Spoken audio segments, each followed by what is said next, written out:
Awesome. Thank you for having me. Hey, folks, I am Kevin Ioli, and welcome. I appreciate you joining me right now. And my guest is Joe Pyfer on Saturday at UFC Apex. He will be fighting Jack Hermansson in the main event of a card over there. Joe, I guess welcome. I want to call you Joltin' Joe. I'm a sucker for punching power, so I love the guys that can knock people out. And I would say if you're a little bit of an MMA fan, you had to hear this guy's name over the last year. He's been all over the news, an incredible life story that was captured in a documentary, and he's now 3-0 in the UFC. And Joe, let's start with this. I think you got to be closing in on a ranking. You beat Jack Hermansson, and all of a sudden you're in that magical top 15. Yeah, 100%, right? Yeah, I mean, that's how you would assume it works. I don't know how the rankings work as far as who makes them or whatnot, but yeah, Jack holds a number next to his name while still being human, and I will take that away from him. Do you feel like I know the fight in front of you is always the most important fight, but do you feel like in terms of significance, this fight because of what it represents, right? I mean, I think you could become a contender in this division, a potential championship challenger at some point if you win this fight and get yourself, you get the chance to fight for a championship once you get ranked. So from that standpoint, does that make this fight significant for you? No, I don't really care about the title until I'm close to it. All I care about is, the next step in front of me. So yeah, like you said, this is a huge fight. It's monumental. My face is on a poster for the first time, and that feels good. And that's a milestone for me in itself. And yeah, I mean, Jack's a tough guy, right? I mean, he's a top guy in the UFC, and yeah, we'll find out how well my skills test against a guy like that. So I'm excited, and yeah, I mean, every fight's the biggest fight. I put the utmost into my camps. I push the red line as many times as I can, and I try to find out where that bitch in me lies to get better each fight camp. So, and I also try to showcase more and more skill. Given that it goes long enough. So, I'm the complete package, man, and I'm ready to rumble. Yeah, I was going to say, you're 3-0 with two knockouts, but you have three finishes. You got a submission in your last fight. And I guess when guys can punch like you can punch, they don't talk about the jiu-jitsu in the ground game sometimes. But you've been competing in jiu-jitsu since you were a little kid, haven't you? So this is not a new thing for you. Yeah, no, everybody's underestimating my jujitsu skills because I've gotten so good at knocking people out. But I started mixed martial arts being in jujitsu at 4.5 years old and competing at Nagas at 5 years old. So I'm no stranger to the ground game. I'm no stranger to wrestling. And if anything, I think that's where people will mess up with me is that I have a very good ground game. And yeah, stay tuned to find out. I hope he tries it.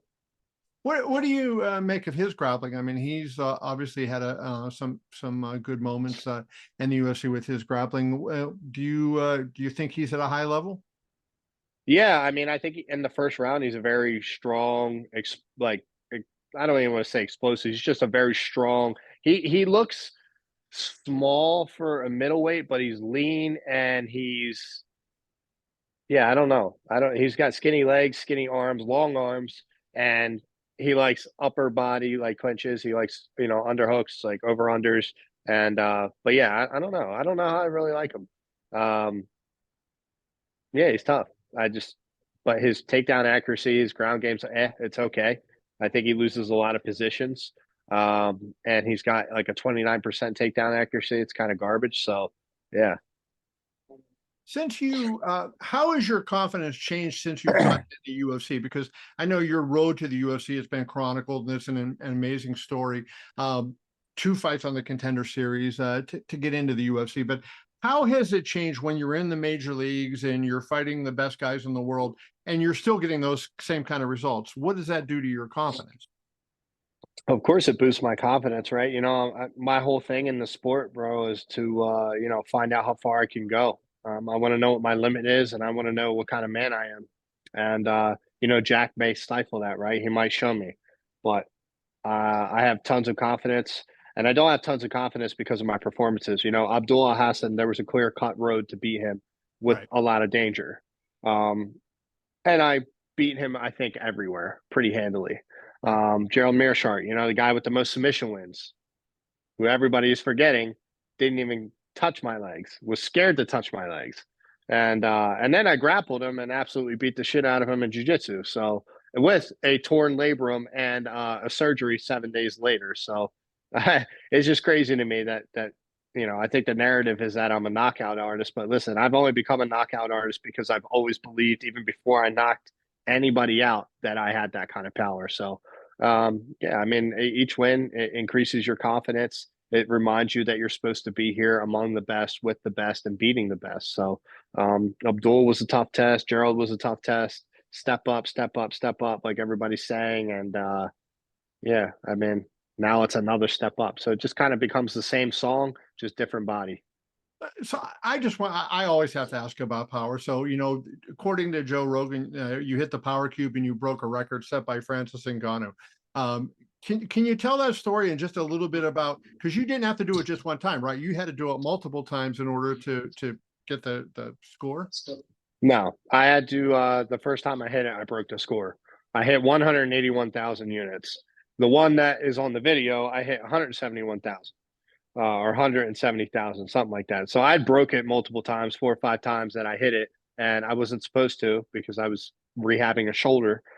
So I didn't even hit it. And what people aren't realizing is I also hit the bag with a 16-ounce boxing glove, not an MMA glove, Right. which it probably would have been even higher. So it's just, yeah, I mean, people can fuck off with that one because nobody wanted to give me the actual numbers for it. The guy, the operations manager, or whoever he was at the UFC, said that the machine was broke because it wouldn't turn on, but it did turn on. And then when I broke it multiple times, and then another heavyweight that was fighting that weekend hit it, his coach hit it, Brendan Allen's coach Tuco hit it.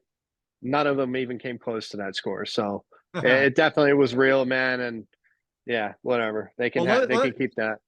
I love it. Let's wrap with this one because this is one I want to ask you about. So I know when you're hitting something like that, you're just going and throwing all your force into one punch. But what is the hardest you ever hit anybody in a fight? And what was their reaction when, when you're landing clean? So I would say there's 2 moments where I've really hit somebody. I don't think to be honest, I don't think I've ever hit somebody with everything I have. And actually like it being clean enough. There was one time as an amateur where I don't think it was